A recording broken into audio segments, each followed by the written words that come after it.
Hoje em dia, o que a gente mais ouve falar é que precisamos ser inovadores e criativos. Mas como fazer isso individualmente? Qual é o seu papel e como praticá-lo no dia a dia? A inovação é um caminho sem volta. Em um mundo em constante transformação, todos os negócios precisam se reinventar diariamente. E isso parte da atitude de cada pessoa dentro de uma empresa. Mas a gente vê muitas vezes as pessoas com dificuldade em trazer essa inovação para a prática, porque a gente parte do princípio que precisamos ser mais abertos e criativos para olhar as mesmas coisas de uma forma diferente. E muitas vezes o que a gente percebe é que as pessoas têm até medo de se expor e tentar ser mais criativo, por achar que isso é uma coisa muito diferente, muito lúdica. Ao contrário, a criatividade também é um processo cognitivo, como um pensamento lógico e racional. Então isso já faz parte da natureza de cada um de nós. O que a gente pode fazer para estimular mais é usar algumas técnicas.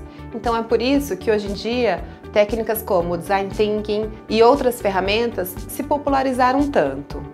Isso porque o que a gente precisa é deixar um pouco cair as nossas máscaras e as barreiras que a gente mesmo coloca nos nossos pensamentos e no medo de se expor para que a inspiração e a criatividade possa florescer.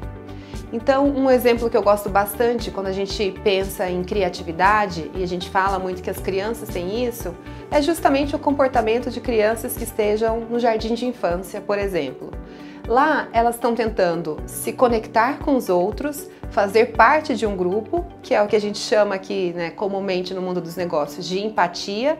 Então, eu me conecto, eu me interesso, eu me aproximo daquelas pessoas. Elas falam o que elas pensam, porque o mundo delas não tem barreiras de certo ou errado ainda. Elas têm muito pouca censura, então elas colocam suas ideias livremente e dali saem muitas alternativas. Eu costumo dizer que para duas crianças se divertirem, basta estarem juntas, porque a criatividade e a imaginação as leva para longe. E porque dentro das empresas a gente acaba emperrando em alguns assuntos, porque a gente se coloca todas essas barreiras. Então, voltando ali para algumas possibilidades de técnicas, a primeira delas é os exercícios de tempo cronometrado. Vamos fazer aqui um brainstorming ou uma chuva de ideias, como costumam chamar aqui de uma forma traduzida. Então, coloque ali, cronometre 3 minutos e todo mundo tem que colocar no papel o maior número de ideias possíveis. Isso vai fazer com que vocês não tenham tempo de filtrar, ou seja, passar pela censura que a gente faz das nossas ideias. Coloquem no papel tudo que vier à cabeça, no mínimo 10 a 15 ideias por pessoa nesses 3 minutos. E aí então vocês vão ver que essa reunião ela parte de uma quantidade de conteúdo novo, inédito e, por que não, mais criativo, muito maior do que se cada um fosse dar a sua contribuição já ponderada e tudo mais. A minha segunda dica é que vocês construam em cima da ideia do outro.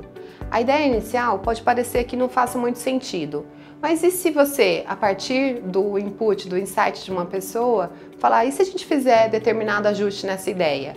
E assim vocês vão numa crescente, então vão construindo os blocos para chegar numa solução final, na solução de um problema ou de criação de um novo serviço, de um novo produto. E o terceiro ponto é em relação ao relacionamento. Se a gente quer construir a partir da ideia dos outros, a gente tem que estar aberto para se conectar e aceitar as diferenças. O que o meu colega de trabalho tem de bom, que é diferente de mim e que eu possa complementar, aproveitar aquilo que ele traz para a mesa, para que então a gente seja um time, uma equipe mais forte. E você, o que você tem feito para inovar na prática, no seu dia a dia? Você se sente hoje, com tanta provocação no mercado e nos conteúdos, uma pessoa mais criativa? Conta pra gente, deixa aqui as suas dicas também, para que outras pessoas possam se beneficiar do que você tem feito. Assim, a gente consegue construir uma sociedade e um país melhor. Até o próximo!